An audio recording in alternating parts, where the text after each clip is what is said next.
प्रिय साथियों नमस्कार। मैं संजू कुमारी सरोज आप सभी का सरोज संपदा चैनल पर सहृदय स्वागत करती हूँ। आज इस सेशन में हम सब UGC net JRF paper 1 general teaching aptitude top question practice set के रूप में मिक्स्ड पीवाईक्यू यूजीसी नेट दिसंबर 2024 के लिए महत्वपूर्ण सेशन साबित होगा। यदि आप चैनल पर नए हैं तो चैनल को सपोर्ट करें, लाइक करें, शेयर करें ताकि एक दूसरे का हौसला अफजाई हो सके। ज़्यादा देर न करते हुए प्रश्न की ओर चले। प्रश्न 1 हमारा है, नीचे 2 कथन दिए गए हैं। कथन 1, लघु अवधि स्मृति में संवेदी सूचना को उसी रूप आकार में संरक्षित व प्रतिघारित किया जाता है जैसे वह मूल रूप में प्राप्त हुई थी। कथन 2, तात्कालिक स्मृति में संवेदी सूचना विशिष्ट चाक्षक व शब्द प्रभाव प्रतीकों चिन्हों व शब्दों के रूप में प्रतिघारित किए जाने के लिए कूटकरण की प्रक्रिया के अध्याधीन है। इंग्लिश इसकी है, given below are 2 statement. Statement 1, in short term memory the sensory information is preserved and retained in the form and shape as it was originally received. Statement 2, in immediate memory sensory information is subject to a process of encoding for being retained in the form of special visual and auditory impressions, symbols, signs and words. दिए गए statement जो है उसको option में ABCD में सही का चयन करना है। कौन सा हमारा सही होगा। प्रश्न पूछा जा रहा है कि लघु अवधि स्मृति में संवेदी सूचना, संवेदी यानी सेंसरी इंफॉर्मेशन को, सेंसरी जो अपने आप में महसूस किया जाता है उसे उसी रूप आकार में संरक्षित या संरक्षित व प्रतिघारित नहीं किया जाता है। यहाँ पूछ रहा है संरक्षित व प्रतिघारित किया जाता है तो नहीं किया जाता है क्योंकि यह यहाँ आपका है सेंसरी इंफॉर्मेशन। तो कथन 1 जो है यह हमारा गलत है। जैसे वह मूल रूप में प्राप्त हुई थी। सेंसरी मतलब एक अनुभविक जो हमें महसूस होता है वह हमेशा के लिए जो प्राप्त हुआ वह मूल रूप में संरक्षित या प्रतिघारित नहीं किया जाता है। यहाँ कथन 1 जो है पूर्णतः गलत है। दूसरा कह रहा है कि तात्कालिक स्मृति में संवेदी सूचना यानी सेंसरी इंफॉर्मेशन जो है वह आपको इमीडिएट मेमोरी को शब्द प्रभाव प्रतीक चिन्ह एवं शब्दों के रूप में प्रतिघारित नहीं। यहाँ भी आपका यह कथन गलत है क्योंकि तात्कालिक इमीडिएट तुरंत आया और तुरंत इसकी प्रतिघारित करने की यहाँ कोई बात नहीं है। तो कथन 1 और कथन 2 दोनों गलत है। इस प्रकार हमारा सही ऑप्शन बी की ओर है। सही आंसर का मिलान कर लिया जाए। ये रहा हमारा सही answer option B. Both statement 1 and statement 2 are false. Next question 2 पर है, अधिगमकर्ता की निम्नलिखित विशेषताओं में से उन विशेषताओं की पहचान कीजिए जो क्षेत्र स्वायत्त अधिगमकर्ता से संबंधित है। ए, तथ्यों और सिद्धांतों पर ध्यान केंद्रित करता है। बी, अवधारणाओं और सामग्रियों के वैश्विक पहलुओं को समझता है। सी, प्रतिस्पर्धा करने को अधिमानता देता और पसंद करता है। डी, स्वयं द्वारा सूचना व्यवस्थित कर सकती है। इंग्लिश इसकी है, from the following list of learner characteristics identify those which are associated with field independent learners. A, focuses on facts and principles. B, preserves global aspects of concepts and materials. C, prefers and likes to compete. D, can organize information by himself, herself. E, likes to cooperate.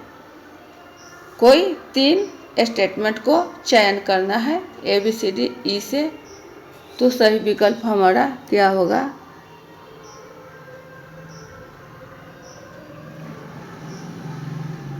यहाँ आपका ई जो होगा कथन सहयोग करना पसंद करता है। Likes to cooperate.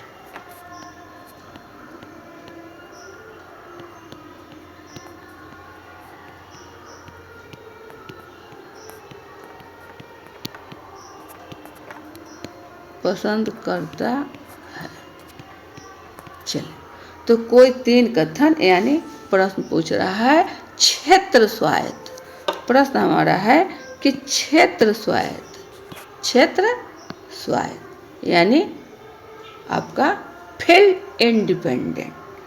तो इसमें शिक्षकों एवं दूसरे अध्यापकों पर कम निर्भर होता है।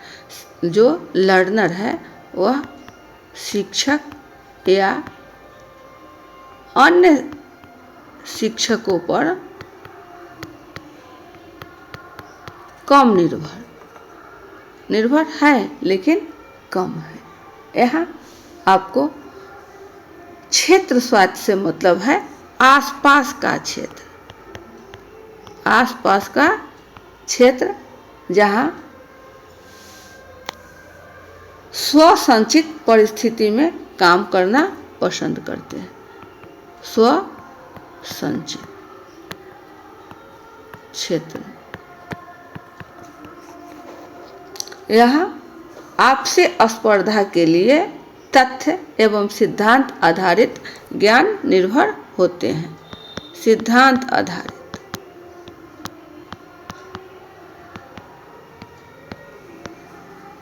साथ ही तथ्यों भी, फैक्ट्स। इस प्रकार हमारा सही विकल्प दिए गए ऑप्शन से प्राप्त हो रहा है। तथ्यों और सिद्धांतों पर ध्यान केंद्रित करता है। ठीक है, अवधारणाओं और सामग्रियों के वैश्विक पहलुओं को समझता है, प्रतिस्पर्धा करने को अधिमानता देता और पसंद करता है, स्वयं द्वारा सूचना व्यवस्थित कर सकता है। ACD, ACD। तो सही विकल्प हमारा कहाँ है? सी की ओर। चलिए, सही आंसर मिलान कर लिया जाए। ये रहा हमारा सही answer C, only AC and D। हाँ, ये नेक्स्ट क्वेश्चन की ओर 3 पर है।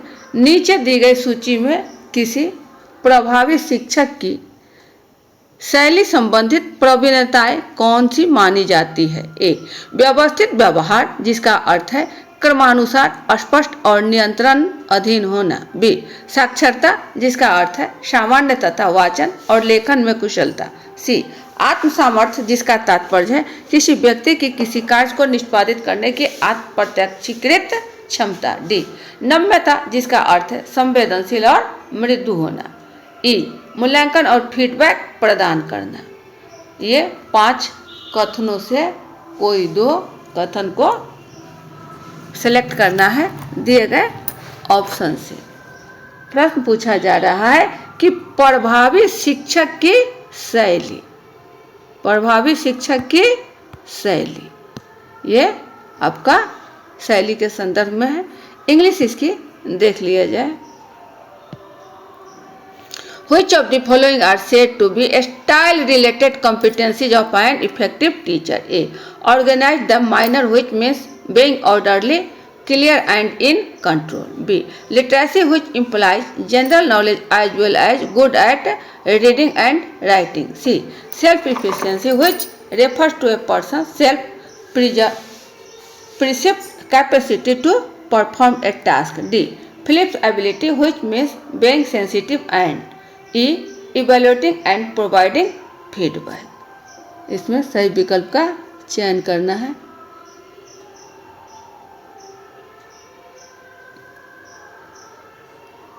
कोई 2 होगा आपको 5 कथनों में से। प्रभावी शिक्षक की शैलियाँ ज्ञान है। इसमें हमारा जब तक ज्ञान नहीं होगा, नॉलेज नहीं विकसित होगा टीचर को, तो वह इफेक्टिव टीचिंग कराने से वंचित रह जाएगा। एक शिक्षक को सक्सेस करने के लिए, प्रभावी शिक्षण को मजबूत करने के लिए उसको ज्ञान विकसित अवश्य होनी चाहिए। अधिगम को प्रभावी एवं विद्यार्थियों की समझ,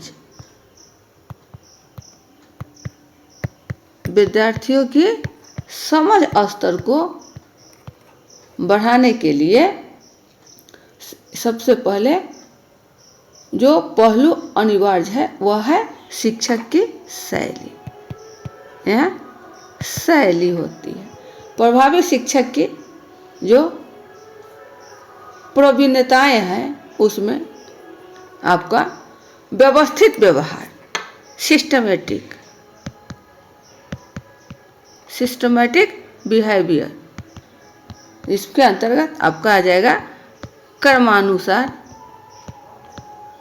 अस्पष्ट एवं निर्माणाधीन, नियंत्रणाधीन, ये सब आपका इफेक्टिव टीचिंग का प्रोसेस। नम्यता, जिसका अर्थ है संवेदनशील और मृदु होना। Flexibility which means being sensitivity and lenient, नम्यता और मृदु दोनों आवश्यक है। इस प्रकार हमारा सही विकल्प organize the minor which means being orderly, clear and in control, orderly control A, और आपका डी जो ऑप्शन ए की ओर है, ऑप्शन ए की ओर सही आंसर यहाँ आपका ए और डी दोनों, ए और डी। नेक्स्ट क्वेश्चन 4 की ओर है।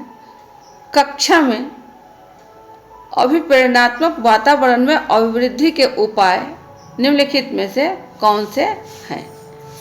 ए, विद्यार्थी की अभिरुचि बनाए रखने के लिए निर्देशात्मक रणनीतियों के भिन्न प्रकारों का प्रयोग करना। बी, विद्यार्थियों के एक दूसरे के साथ अपने अनुभव एवं अधिगम को साझा करने की अवसर प्रदान करना। कक्षा में व्यंग्यार्थ, कटाक्ष और श्रेष्ठ प्रदर्शित करने की अनुमति देना। डी, विश्वास एवं सहयोग पर आधारित कक्षा के वातावरण को प्रोत्साहन देना। इंग्लिश इसकी है which of the following are the ways to increase motivational climate in the class. A, use a variety of instruction strategy to maintain a student interest. B, give a student opportunities to share their experience and learning with each other. C, allow escapism and superiority to exist in classroom. D, fostering classroom atmosphere which is based on trust and cooperation. इसमें ABCD का जो option दिया गया है वो आपको बताना है कि कौन सा हमारा सही विकल्प होगा। इसमें विद्यार्थी की अभिरुचि बनाए रखने के लिए निर्देशात्मक रणनीति, अभी हम लोगों ने पिछले पन्ना में देखा कि इफेक्टिव टीचिंग के लिए कौन कौन सी विशेषताएं हैं। तो शिक्षार्थी की रुचि को, उसके इंटरेस्ट को जगाने के लिए रणनीति बनाने के लिए आवश्यकता है, यानी हमारा ऑप्शन स्टेटमेंट ए चलेगा। बी कह रहा है विद्यार्थियों की एक दूसरे के साथ अपने अनुभव अधिगम को साझा करने के अवसर। यहाँ पूछा जा रहा है प्रेरणात्मक वातावरण, अभी प्रेरणात्मक वातावरण में अभिवृद्धि के उपाय पूछा जा रहा है। तो अभी प्रेरणा टीचिंग स्टाइल से यहाँ है, तो बी हमारा नहीं होगा। सी कह रहा है कक्षा में व्यंग्यार्थ, व्यंग नहीं करना है।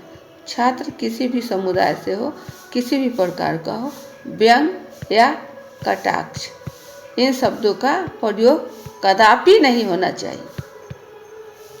तो हमारा सी भी गलत है।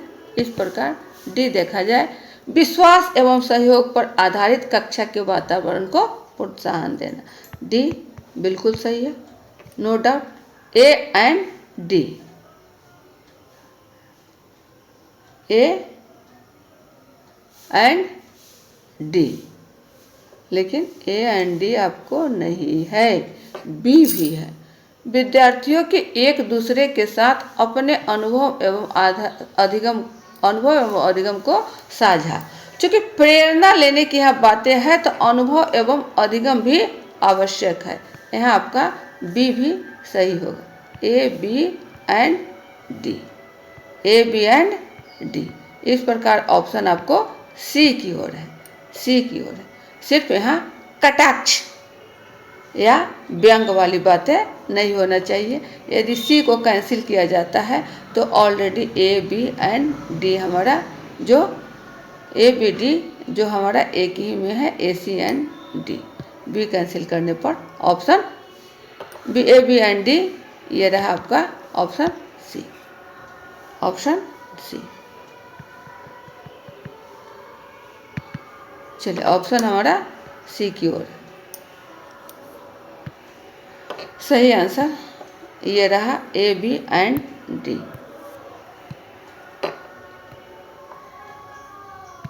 नेक्स्ट क्वेश्चन 5 की ओर है। नीचे 2 कथन दिए गए हैं। कथन 1, स्थिति बोध यह विचार है कि सोच व्यक्ति के मन में नहीं बल्कि सामाजिक और भौतिक संदर्भों में अवस्थित होती है। कथन 2 है, स्कीमा एक अवधारणा या रूपरेखा फ्रेमवर्क है, 2 है यहाँ, जो सूचना को संगठित करने और उसका अर्थ निर्धारित करने के लिए व्यक्ति के मन में विद्यमान रहता है। इंग्लिश इसकी है, given below are 2 statement. Statement 1, situated cognition is the idea that thinking is located in social and physical context, not within an individual's mind. Statement 2 कह रहा है, स्कीमा इज ए कंसेप्ट और framework that exist in a person's mind to organize and interpret information. यही आपका 2 कथन है, जो कोई भी सही हो ABCD में सिलेक्ट करना है। प्रश्न पूछा जा रहा है कि स्थिति बोध यह विचार है कि सोच जो हमारी थिंकिंग है, हमारा जो आइडिया है, वह मन में नहीं बल्कि सामाजिक और भौतिक संदर्भों में अवस्थित थी। नो डाउट यह कथन आपका पूर्णतः सत्य है। कथन 1 सही। कथन 2 कह रहा है, स्कीमा एक अवधारणा या रूपरेखा फ्रेमवर्क है जो सूचना को संगठित करने और उसका अर्थ निर्धारण करने के लिए व्यक्ति के मन में विद्यमान रहता है। यह कथन भी आपका पूर्णतः सत्य है, कहीं किसी प्रकार का संदेह की गुंजाइश नहीं है। 1 एवं 2 कथन सही है। इस प्रकार सही ऑप्शन हमारा ए की ओर जा रहा है, ए की ओर जा रहा है। आंसर का मिलान कर लिया जाए। ये रहा हमारा सही answer. Both statement 1 and statement 2 are false. Both statement 1 and 2 are true. Both statement 1 and statement 2 are true. ये दोनों कथन सत्य है, तो हमारा सही ऑप्शन ए रहा। चलिए, वीडियो ज़्यादा लंबा न बने, सेशन को यहीं वाइंड अप किया जाता है। चैनल पर नए हैं तो इसे सपोर्ट करें, शेयर करें, लाइक करें, जिससे एक दूसरे की हौसला अफजाई हो सके। पुनः अगले सेशन में अच्छे अच्छे प्रश्नों को लेकर उपस्थित होंगे। तब तक के लिए जय हिंद।